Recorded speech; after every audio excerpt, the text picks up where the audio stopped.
Come join me. Come join me, join me. Come join me. Come join me, join me. Come join me. Come join me, join me. Come join me. Come join me, join me. Okay. First of all, welcome back to Velvet Truth. Welcome back, Raven. Today we have a very special show. We were gone for 3 days. Where we are from, we were gone. Like the area that we live in, we decided to take a road trip to Idaho, back to Raven's hometown. So we're gonna talk about that. We're gonna talk about a lot of good stuff, but let's just, I'll give you the headlight of the podcast today. And I did write it down because we're gonna use cards from now on. So we're basically gonna give you the headline, and the headline is Where the Past Still Lives. I think it's basically tells you everything you need to know. But in case you want to know what the podcast is, because today we're going to talk about what happens when you return to a place that holds an older version of you. And I think that's pretty much accurate for what we're going to talk about today. Okay. So I'm going to put my cards aside because I like to talk. So let's do it. My thoughts are still scrambled. So let me ask you, because I think everyone will be interested. You grew up in Idaho. Mm-hmm. You have a small family. Mm-hmm. You went to public school. And how long haven't you been there? Like, you haven't gone there for how long? Idaho? Yeah. Well, technically I visited, I think, a year or two ago, but only for like 2 days. But I haven't lived there since like 2.5, 3 years. So really not that long, but it feels like it. It feels long. Yeah, it feels like it's been a long time. In So- a good way. So, you know, it's a long drive. We're not gonna say exactly how much, so you guys wouldn't figure out things. But like, it was a long drive. Mm-hmm. Okay, it was over 10 hours. So, did you feel any change while you were driving towards Idaho, or did you feel? I mean, it was obvious that we're going to see your family, but did you feel anything that you can say, oh my gosh, like I'm starting to remember everything I put aside? It wasn't until I stepped in, like it wasn't until we like actually got into the city. When we got on Sunnyside Road, and I was like, oh, yep, I remember this. So what did you feel when you came back? What was the first like emotional reaction you had? When I came back to Idaho or here? Come back to Idaho. We're talking about Idaho. I don't know, like, I didn't really feel it until I didn't feel it till we got to see my dad. And then I saw, unfortunately, my other family members. And then it like came all stirring back, I guess. And then it made me feel really, I mean, you said pitiful, but I say like annoyed, irritated, like, I don't know, just all negative emotions. Why did I say pitiful though? Why did I say you need to feel sorry for them? Do you remember? Because they're stuck there. No. Because they choose to accept the fact that they're living there and they don't change anything, so they're No. choosing to be miserable. No. Okay, you can say. Well, I need you to understand that I'm not just saying words. And the easier I said, you need to forgive those who can't help themselves. And it's not about where you live, it's about how you choose to live. Mm-hmm. If someone wake up in the morning and choose hate over peace, and choose making drama over like choosing unity, it's a choice. Whatever we choose, that's what's gonna happen. So I feel sorry. I truly do. I feel sorry for people who wake up in the morning and want to create mayhem instead of trying to be people. Mm-hmm. And to be a person is not a hard thing, because when you are a person, you want people to talk to you, to express their emotions. You don't try to create a stir as if you are the media, just so other people will agree with what you have to say. If I am saying, oh, Raven is black, we all have eyes, okay? She's Caucasian, okay? Okay? I mean, I'm trying to create a stir. Now, how is that benefiting me? It isn't. It's not like I'm getting fed by it. I will stay eventually more hungry for more pitiful words and pitiful thoughts and pitiful actions than I would actually feel full. When I'm helping someone understand something, when I talk to someone, when I listen to their emotions, when I open up my heart, I feel great because I feel like, okay, I was of service. But people who can't do that, I feel sorry for. Because they choose how to react. They choose what they say, and they choose to act like kids when they're adults. Now, don't get me wrong, I love kids. But even kids grow up. If an adult is not growing up and choosing drama, it says a lot about them, and that's why I feel sorry for them. Don't get me wrong, my family is like that too. I have a mother who enjoys creating mayhem, as if she's a thief in the night and she's trying to steal your peace. But that's exactly why I feel sorry for her. I feel sorry for people who choose to be bad instead of enjoying the fruit of their labor. They're enjoying rotten fruits. And I just don't get that. And that's what I told you. I feel like you need to forgive them, because how can you get mad at someone who chooses to be bad? How can you really be mad at them? They think that's how their life's supposed to be. Yeah. I mean, they're living in a red house and all they know is that red house. I live in a colorful house. I have all the rainbow of my emotions. And yeah, I feel sorry for people like that. Mm. And I understand why you felt mad, because obviously this trip provoked a lot of emotions in you. I'm sorry, I'm going to let you continue, but I just wanted you to understand what it means. Please continue. I don't really know what else the question was. I asked, how did you feel going back to Idaho? It doesn't matter what Idaho, but to Idaho. And you start talking about you saw your dad, and when you met your other family members, you felt a certain way. You felt mad. And you said, you told me pitiful, and I said no. And that's where we stopped. But I do want you to explain to the audience the drive. We had a drive. We drove to the hotel. And every a quarter of a mile, literally a quarter of a mile, you're like, oh, I remember something bad happened there. Mm. Oh, I remember something bad happening there. I remember being really sad over there. I want you to talk about that, because when we are talking about going back to places and to an old version of us, I want you to explain what it means for you. I feel like sometimes we're not giving enough credit to the version we are right now until we going back and see the version we were. So I think it's important for you to pinpoint on that one. You don't have to tell the stories, but just the emotional aspect of it. I don't know, it was just a really small town and everyone knew everyone, and it just I felt judged and hated a lot there, and I guess I didn't really realize how much I changed until we went back there, and I was like, oh, I was okay with this. I accepted that. And now it's like I didn't realize, I'm just so much better off, being away from there too. It definitely was meant for not the new me. It was good that the old me was there. It helped me survive. But it's I'm very glad I'm not there anymore, because I don't feel like I will grow there. It's not the right soil, as you would say. Yeah.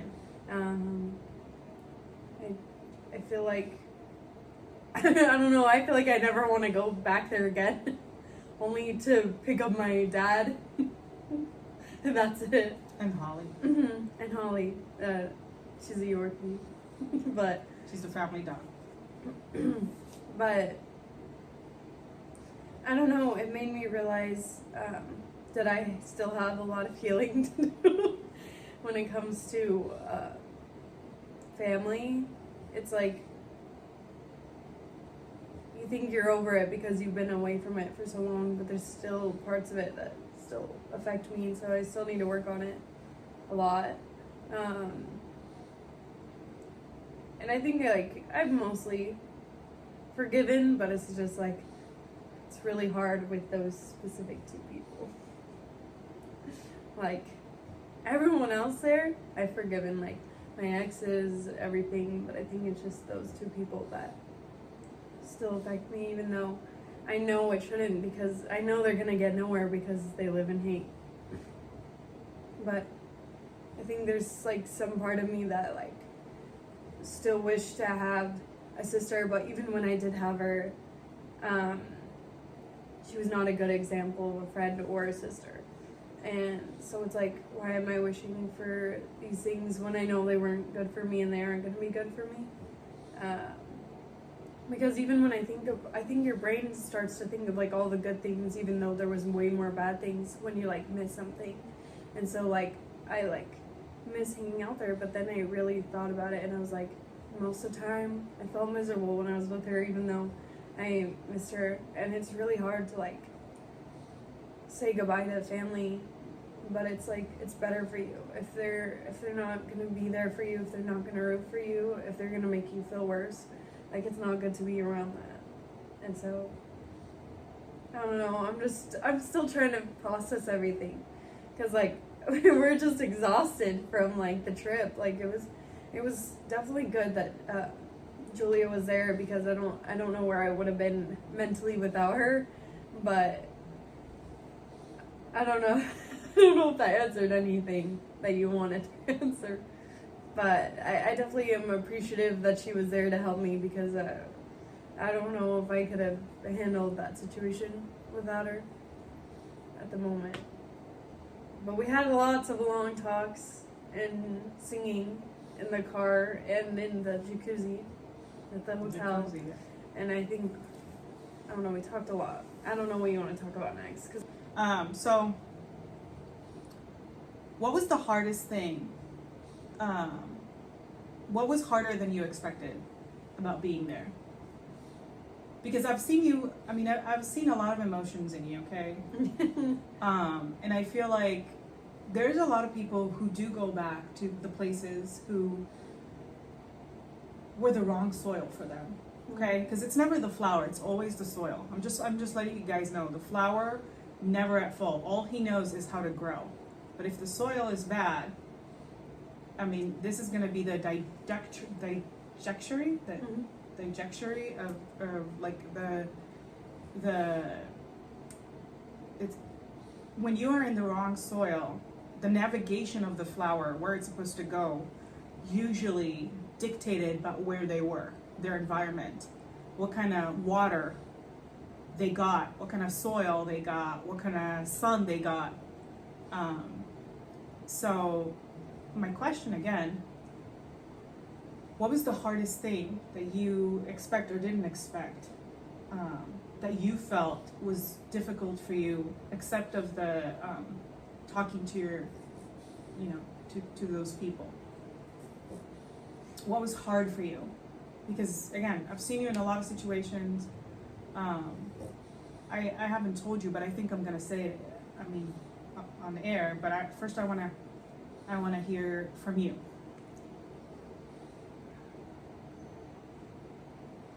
I don't really know. I think just like seeing everything again. Okay. And because I don't see it as a place of like happiness or anything. Like I see it as a place of like, oh, this bad thing happened there, this bad thing happened there. Like all it brings is like negative emotions, and then it just makes me want to leave, I guess. And I just didn't expect it to like bring that many negative emotions, but then it did.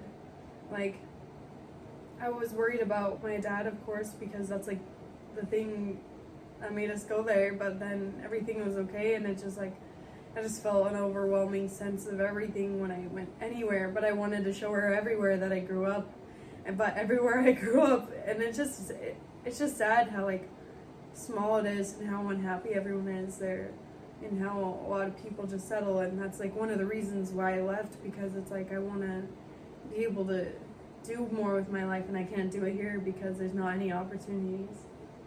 So I think the hardest part was just seeing everything. What was easier than you expected? Facing those two people, Really? because all I did was ignore them. Ignorance is really bliss. I don't think it was ignorance though. Like, I think you were protecting your peace, and it's not ignorance. That's intelligence. yeah, I just didn't even try to talk to him. Just ignored them. I just focused on my dad and made sure he was okay. So I think that was easier than I thought it was gonna be, because anytime I thought about them, I just started getting angry. Like, and then I got angry that the fact that they were there because they did it on purpose, but it was easier than I thought it would be to ignore them. Okay. What helped you feel grounded while you were there? Like You? where you were, but I was not there with you. That's why I'm asking. I was in the hotel and you did your own thing. I guess just focusing on if my dad's okay, like that was the whole purpose of us going. So I think just really thinking about him and not myself at that moment, because a lot of people tend to think about their emotions a lot more, but I just turned them off and just focused on like how he's doing and asked him how he was, stuff like that. Do you remember what I told you at the breakfast table just before you went to see him? What did I tell you? Which part? Because we were at the breakfast table all 3 days. Yes, but when you went to visit him, there was only first day you went to visit him. Just And to what make jokes. Yeah. Why did I ask you to make jokes when you see him? Because they're too serious, and it doesn't need to be more serious because he's already in a serious situation. Yes and no. When a person's dignity is being taken away from because of a family feud, because of a medical problem, because of things not going the right way, when you make jokes, you bringing back dignity to a person. I think it's important to talk about it because sometimes, like for example, I'm going to give you my dad as an example. When he went to the hospital, and he was at the hospital a lot, there was like a lot of uncomfortable situation that happened, and instead of being quiet and make the moment more uncomfortable, we just made jokes. And suddenly that feeling of he lost his dignity was never on the table. I mean, I used to laugh at him because of the hospital food, which was disgusting. I laughed at him because I was like, oh, that's a new venue. What are you doing here? You know? And it was no longer just about, okay, him having like epileptic seizures and his body functioning in a completely different way now. It was more like, oh my gosh, here she comes. Now she's gonna laugh at me again. It was less about where he was and more about where his state of mind was. And I was telling you that because laughter and jokes usually often help when you feel the situation is uncertain. And instead of drowning in emotions, which they already did, your family, you're taking it into a new place. And if you're taking it into a new place, you're not drowning in fear and tears and all kind of bad emotions that provoke one another like a domino falling one after the other. You are actually bringing a new wind, the wind of change, because we don't want to make someone feel worse. We want to make someone feel better. It's like a medical clown. He goes to the most difficult places in the hospital to make people and children laugh. Why? Because laughter is the best medicine. When we laugh, we stop thinking about all the stuff we need to do, and we're focused on about the present. And sometimes we forget that the present is a present. We just are too occupied with what's going to happen tomorrow instead of enjoying what we have right now. Yeah. So I think that's important for you guys to know. Raven already knows, but did it help? Yeah. Tremendously, I would say. He just laughed the whole time and then fell asleep. Yeah, that sounds exactly like how it's because it's very hard to go to sleep in places that are not home. And if you already do, that means you feel comfortable enough. So that's a good sign. I wanted to ask you another questions. I mean, I have several of them, so I'm gonna pick and choose because there's a lot.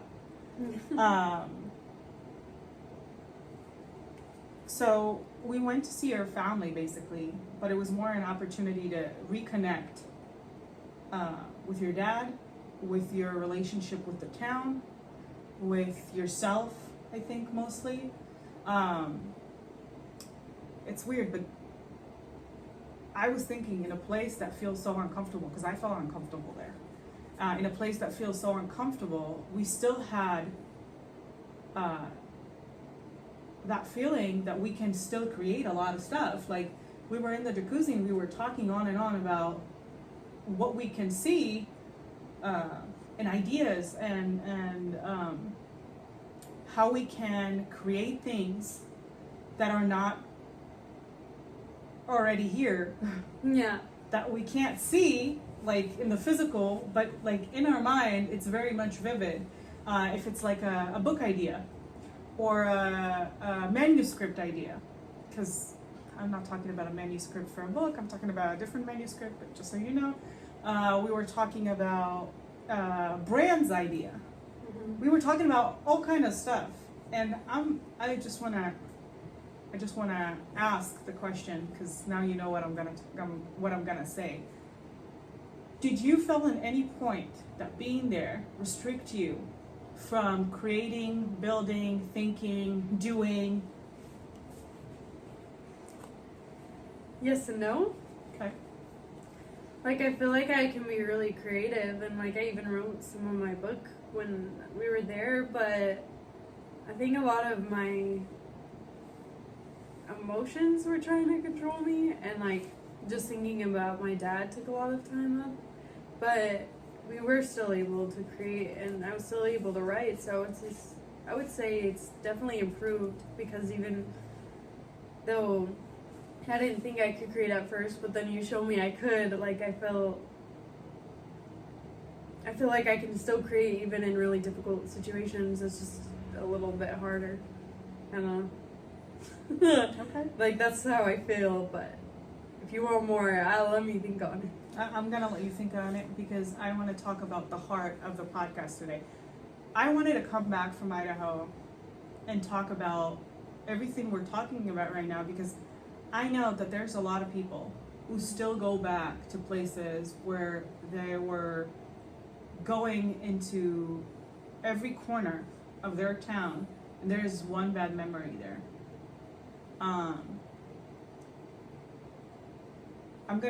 For a minute, I'm gonna talk about myself, just to give an example. When I had to go back home, not New Mexico, but like where I actually grew up, when I had to go back home, I went to, specifically, I was very specific about it, I went back to the places where really bad things happened, like where my trauma started. And I remember walking to one place. I'm not going to give too much details, but I started walking to one place, and all I could see is what happened. And in the past, it usually scared the shit out of me. Sorry, but that's the truth. Because I'm like, oh my gosh, it's gonna happen again. Oh my gosh, I'm gonna be in the same situation, and I'm not sure what I'm gonna do, even though I'm an adult, even though I already know what I should do because I went through it and I managed to survive. But like, my first reaction was like, I have to get out of here. Like, if I'll stay here, it's gonna happen all over again. I'm gonna see the people I don't want to see. I'm gonna experience the things I don't want to experience. And like a very small but very heavy wave of panic attack always formed in my chest, and I felt like I can't breathe. The last time I went there was probably like 2 years ago. I was driving with my car because I left my car there. I was driving with my car to those places, and suddenly I didn't have a panic attack anymore. And I realized that I'm the one they should be scared of, because I didn't forget. I know exactly how they look like. I know exactly what happened. I know exactly what was the MO they used. I mean, you know, if you are a predator, you don't want to leave any witnesses behind, because then they'll understand how you operate. But when you're a victim, it's very much understanding why it happened, how it happened, and how to prevent it. They lose their power. The whole thing about predators is the fact that they need, like literally need, the element of surprise. It's just like in nature, like with animals. Animals always wait. They wait until the gazelle or the gnu or the zebra are drinking water and they're comfortable to attack. Because once they attack, they need to make sure they won't be able to run away. And if they do run away, they have to be really close for it, so at least they'll have a chance to catch them. It's the same way. When the element of surprise disappears, they can't do anything. And suddenly all the fear I had, all the scarcity mentality, all disappeared. And all I can think of is like, oh, I wonder if they're terrified as they should, because all of those experiences made me very brave. I don't think I'm really scared of anything anymore. Because I have this very small feeling in my head saying, bring it on, bitch. Just bring it on. I'm ready. Bring it on. And it's funny because when I had the stalker in New Mexico, I completely forgot who I was and where I came from. And after I remembered all of my experiences, after I remember everything, suddenly everything just went really quiet. As if like, do I need to be scared of you, or should you be scared of me? Because you don't know me and you're targeting me. It's like targeting a serial killer, not knowing the serial killer is a lot worse than what you think. It's like the element of surprise changed the role. He needs to be scared of me. So I'm talking about it because I'm thinking to myself, like, did you ever have that feeling that the roles were turned when you were walking in your old neighborhood, when you were going to those places of food that you like, or the mall, or like we were near your elementary school? Mm-hmm. So I'm just thinking to myself, did you walk with pride knowing that like nothing can touch you the same way it did once? Or did you walk knowing that, oh my gosh, I don't want to see anyone, it still trigger me, I'm still scared, I still have that what's going to happen, and that anxiety attack? That's why I gave that as an example, because I mean, which way did you go more? And it's okay whatever you say. I just feel like it's important to hear from someone who had a very emotional reaction to places. And we stayed there for 3 days. So that's not really a long time enough for you to forget everything you went through in life, okay? But I'm just asking because it's really, really intriguing to me how the mind works. So please. Both? Explain. I would say, I mean, it was definitely hard in the mall In the mall. face that boss who was really mean to me. I did not want her to see me. My mom and sister still really underestimate me, so it's kind of funny that they think I'm the same person I was a few years ago. And so I felt pretty like prideful knowing that like I'm better than you guys will ever be. Just breathing. Like just being in the same place, like I just know I'm better. So I felt good there. Even though I was angry at them, I felt just like a way better person than they'll ever be, because they like to lie and manipulate. But I felt pretty scared at the mall. I felt okay everywhere else. I think it was seeing those old bosses trigger me because of what they've done to me. Okay, that's fair. That's fair. But like seeing in my elementary school, it just reminded me of all the time people were like, well, we saw all my schools, elementary, middle school, and high school, because they're all really close. But I look at them and I think of like all the people who thought I would amount to nothing, including choir teacher, including like the acting teacher, professor, even though we didn't even go there. It's just like reminds you of like, I don't know, it reminded me of all the haters, but how far I've come despite them. Yeah. Despite them trying to bring me down, and I'm like, nah, I'm gonna show y'all what I can do. Okay. Yeah. So basically, the heart of this episode is when you leave a place, right? Because of what happened there, does returning it allowing you to reclaim the part of yourself that left behind? Did you feel, if I have to explain it in a different way, did you feel that going back there brought back that sense of power you felt you lost there? Because that's basically the heart of this episode. We're talking about reclaiming our power from places, dimension, people, that we felt that we lost when we were there. So do you feel like you managed in those 3 days, it's not a lot of time, to at least reclaim some of your power over those places? I would say some of my power and energy, but some of it's Still there. still stuck with the family. But I'd say like everywhere else, like exes, everything besides those two family members and the boss, I still need help with. But I think everything else I've kind of just been like, it's whatever. Like I feel, I don't know, I do feel more powerful in like the other places that I felt powerless in. Okay. Yeah. Sometimes, I mean, I have a question, but before that I want to say, sometimes we're going back not to relive the past, but to let go of things that no longer serve us. A fear that once controlled us, a place that once terrified us. And I feel like in some ways you did it, because I felt like you were my tour guide into a place that I don't know.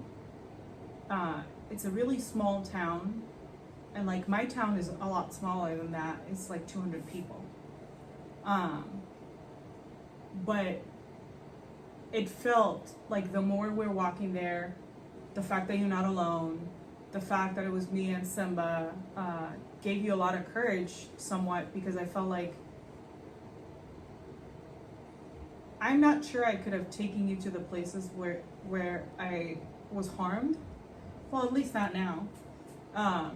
Without painting a really bloody picture of what happened. And you managed to do that. And that's a hard thing to do, because sometimes we're attaching our emotions into someone else's point of view, and you didn't do that with me. So it was interesting. I think what was more interesting is that we basically went there to help someone you love to get out of a bad situation. And we had a lot of conversations about it, because you were trying to find the right words to help that person. And what I didn't tell you, but I will say here, you surprised me. Because most of the time when I tell you something, you cannot even repeat it. It's as if it's not integrating in your mind yet, and it takes a lot longer. And then suddenly in a spring Sunday, you're like, oh yeah, you know, this and that. And I was like, yeah, I told you. Oh yeah. That's how it happens. And I was telling you something the previous day, the next day we were sitting with this person, and you were just repeating those words like as if you own them, as if you already knew that, as if I didn't have to tell you. And you actually gave a really good advice. And I think that sometimes you don't give yourself credit, and the first thing you say is, I don't know. Yeah. And I already told you, there is not, this set of 3 words is not part of your dictionary. Because you just don't know how to explain it. You know how you feel, but sometimes you don't know how to like speak it. You know how you see things, but sometimes you feel uncomfortable to say it because you don't know what's going to be the reaction. So you know. Okay, I know you know. But when we were talking to this person, suddenly I saw a completely different side of you, the healer side of you, that part of you that wants to heal people and the places and the circumstances. And I haven't seen that in you ever since we met. Not because you were weak, not because you were not capable, but because you didn't have a good excuse to do so. And it was very interesting to see. Because it showed me that you are a person who wants to be of service. You should give yourself a lot of credit for that. Because there were a lot of stuff that I told you that day, and you pick and chose what to say, but you chose the right things to say. And I think sometimes you don't even give yourself that credit, so a round of applause. I feel like I'm okay with being in the same room as that boss, but I don't know what words to say if she were to say anything, but I don't want to be fake like they are there, because like I know that even though they were really mean to me, they'd be like, oh my gosh, hi, and I'd be like, and so I think it's more like the fear of what to say than to actually have them see me. It's fine if they see me, but I just don't know what to say. And same with them. I think if I could get over that, it would help me tremendously.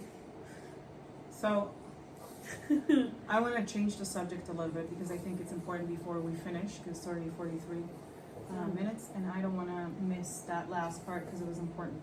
I want to talk about synchronicities. Do you know what synchronicities is, right? Like angel numbers? Like angel numbers, like things that happen in a very specific moment, at a very specific time.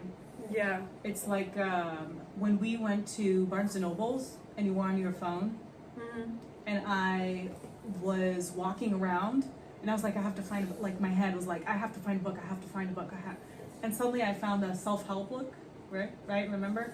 And I was like, oh my gosh, I think this one could be a great thing for your dad, because her dad's birthday is coming up. And I was like, oh my gosh, let's read it. And usually I don't read the books that I choose. I don't like to read the back. I don't like to read the front. What I do is I basically open in the middle of the book, and if it sounds intriguing enough for me to read it till that point, I will take it, okay? But with that book, the only thing I did, I read, I think the first 4 sentences of the beginning, and I was like, this is what he needs. So this is a synchronicity. It's like everything comes together at the perfect moment. So the question is, just so you'll understand what it means, were there moments that you felt like they happened at exactly the right time?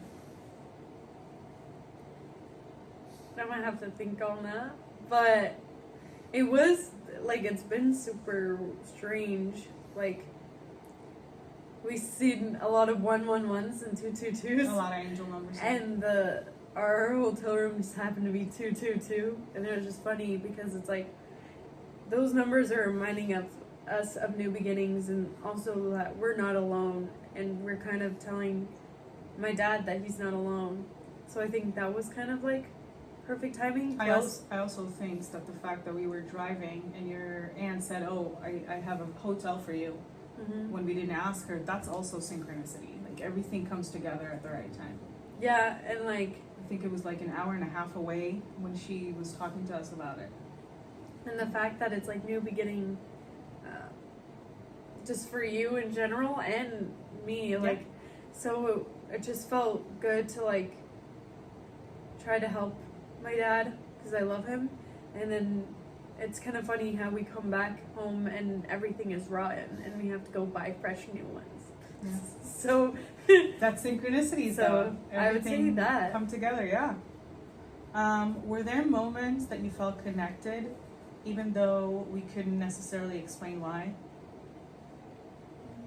Let me explain it in a different words. Were there moments that you felt like you were in the right place at the right time? Even though you can't explain it, like you don't know why you feel it. maybe at that Chinese restaurant, Okay, why? I just felt like I really needed to say those things to my dad, and what not better than a place that we all like, you know? Yeah. I would say that. I would say being in the jacuzzi with you, like being surrounded by water, giving us like ideas was a good place. I don't know, what about you there? Well, I feel like I shouldn't give too much information, but I felt like the fact that your aunt scheduled us a hotel at the perfect time because we were like an hour and a half away. I felt like the room that we got and the fact that Simba, like there were so many dogs in the hotel. Most of them barked. Simba was just waiting for us to open the door, and then he started barking. I felt that was also one. I feel like how we woke up together most of the time, not because you woke me up, not because I woke you up. It just happened. Yeah. I feel like, I don't know, I just felt like we went to places that kind of showed us the true face of the town. Sometimes it's remind me of like a horror movie, okay? Just stay with me for a minute. Because you see people smiling as if they have a bigger plot in mind for you. And they're gonna be very nice. Like the words will come out polite, but the meaning behind it sounds very sinister. And I feel like there's a lot of places that, for example, I went to the Dollar Tree and I took out $20. She looked at me as if it's not going to be enough, okay? But I knew it's going to be enough because it's me. And immediately it was like $18.25 or something like that. And I was like, oh, yeah. And I told her I'm a great shopper. But it's like there's a lot of synchronicities that looks very small, but like really not. Like when we were driving here, I was thinking about, oh my gosh, I need my pink background. Could it be possible that they just left it in the door? What's the chances that no one took it? And eventually it was in like the Amazon locker. And my skincare, no one took it at the door. And her skincare was right there. So like there's a lot of synchronicities that are somewhat weird, but like meaningful in very small ways. So I think that yes, we had a lot of synchronicity happening, because I truly think that I truly think that when you understand that there is things that are bigger than you, you're no longer thinking, oh my gosh, why did this happen to me? I'm punished. You actually understand that everything happened for a really good reason. Yeah.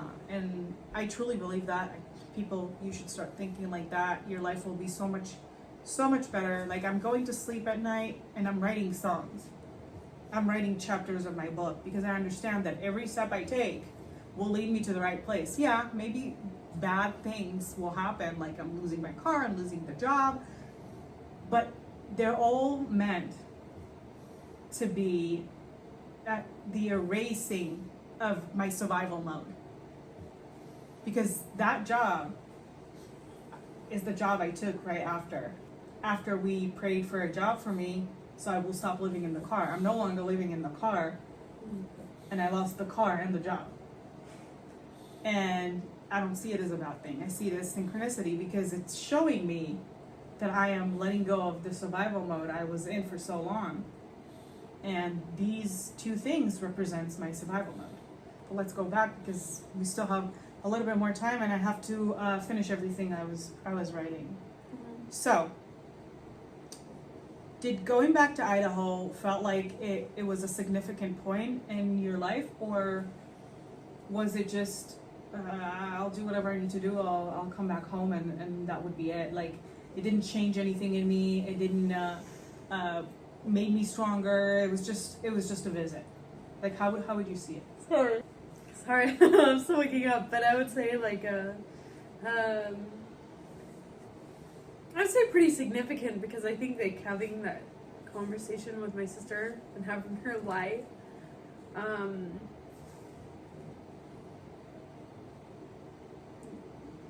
fueled something in me, and then like seeing everything and seeing how far I've come, I'm like, wow, if I can just do the little bit that I've done, imagine how much more I can do, and like how much better I can be. I don't know, it just showed me like how much I really can do. I don't know.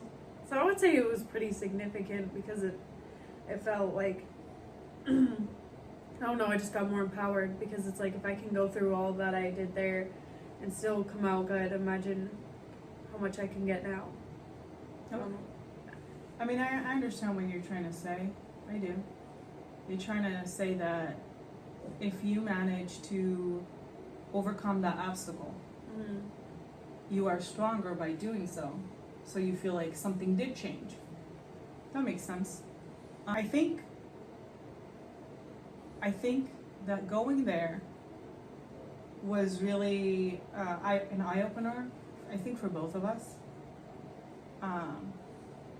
First of all, I felt like I chose the right place to move to. Yeah. Because I don't feel different here, but I feel different.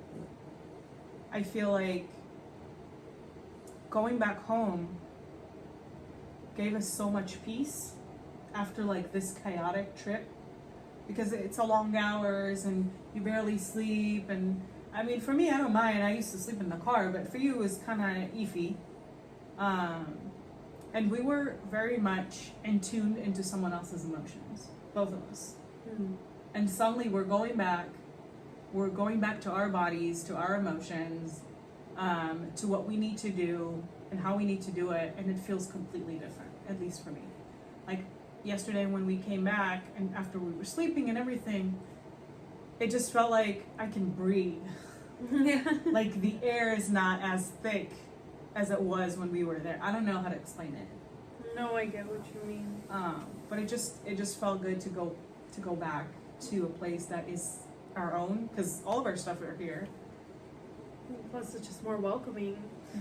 Yeah. Like, I think that's just what happens when there's more people, and like everyone's so different. It's easier to like fit in. I don't know. But like when you're in such a small town and everyone knows everyone, if you're not liked by a majority of them, it's like you're being hunted. And so like that was my whole life, basically, being hated for who I was. When I was a good person. You still are a good person. You're saying it in the past Yeah. tense as if it's not part of what you are right now. And it's just because it was a very religious town, and it's like, I'm like, you know what, good, be religious, but if you're gonna like hate other people for not being it, I don't know, just not showing love. Like, everyone else is different, but like it just felt like, I don't know, like I was being hunted like most of my life for that. I think you're no longer hunted. I think you're the hunter. Yeah. And a hunter has the option to understand and not destroy. And I think sometimes we forget that we can be very smart, very educated, but also very much compassionate. And it always reminds me of the story of like Red Riding Hood. And I'm going to tell you why. Because on one hand, she represents naivety. People who go into situations that already seems kind of weird to them, but they don't have the words to exactly explain why. So she asked questions, right? At the end, there was a hunter, and he was the one who saved the day. He didn't choose to kill the wolf for his pleasure. He was doing it to save someone's life. And when you are a hunter, it doesn't mean you have to kill for joy. It means you destroy a version that no longer exists, so you can create a better version of yourself. And I feel like that's where you are right now. You're collecting data as if you're collecting fruits from the tree. And the more you'll understand, the more strength you'll get, the more possibilities will be open for you, and you will choose whether you are a hunter or you're scavenging. Like, are you looking for something? And it's very different than being a predator. A predator can only kill something. Either it's your thought about safety, either it's your love, either it's your safety. And when you get to a certain level spiritually, you understand that you are a hunter, but you're a different kind of hunter. You can detect them, you can detect predators, but you also know what to do, not to harm, but to defend what's important. And I feel like most of the trip you defended what's important to you, in one way or another. So we're gonna defend our story and our memories, and we're gonna let you think about it. Have you ever had a moment in your life that you went back to a place, a person, a corner in memory lane that made you feel like you are not enough? What did you carry with you? Did you carry the good emotions or the bad emotions? Because most likely they're not. We always carry an emotion. And try to take the knowledge from that moment instead of carrying the pain. It's very easy to be drowned in pain. It's very hard to take the knowledge out of it. So yes. Thank you again for watching us. This is Velvet Truth. Raven, thank you for joining us. Thank you. It's been a real slice. Have a good one. Hello.